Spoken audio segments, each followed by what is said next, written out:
G'azab yomon kensizlar, vahshiy yomon kensizlar.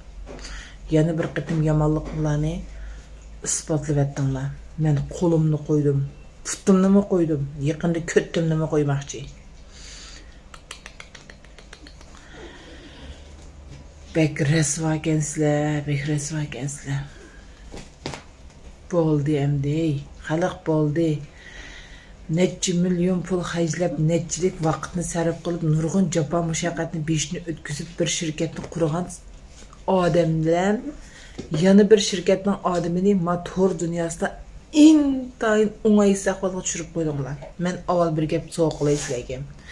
Sening kulmiking bir ish, ammo sening sababingdan yana bir odamning kulmiki bir olamcha ish deydi.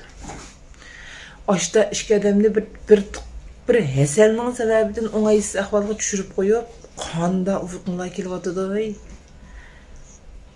Yana bir savolim bor sizlardan so'raydigan, mush sabtava hasali joyga deganlar bir 5 yil besib ichib baqdinglarmi shu hasalni? Hech bo'lmasa 1 yil. 1 yilni to'xtamay ichayotganlar bormi? Yo'q. Faaliyat qilsa, og'allar tunji qatim faaliyat qilsa elib ishganlar bu. 5 yil ichib baqqanlardan bir so'rab yiqlar, o'lib qolganlar bormiki, azamning joniqini ichib, ya bir kasallik doktorxonaga yetib baqqanlar bormiki, sabta ajriqni davolasın. Odamni zaharlaydigan aroq tamakini pul qilyapsizlar voy. Oshni joyjonda qilib surishtirib baqdinglarmi? Bir adam emdi bir 4 tal bijimini setip emdi bishimni oshni sabta ajriqni kelib beshni ko'tarsa, boyib kesib sizlar ziynulama.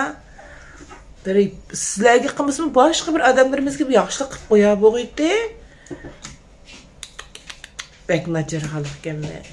Bek nachar odamlar ekanmiz biz. Birisi beshni ko'tarib bo'g'ich kechgisiga dastlab uni dumyat qilib, bu kichikini tashviqat, bu kichikini g'ulg'uli bilan bir shirkat vayron bo'lib ketmaydi. Lekin bek o'ng'aysiz ahvolga tushib qoldi. Sizlar uni tekshirmasanglarmi, bizdan ikkita xetiga qarab baho bermasanglarmi?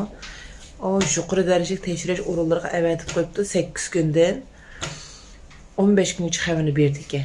Sizlarga cho'qim sizlar rozi bo'ldik bir gapni deydi bo'ldi qilinglar endi.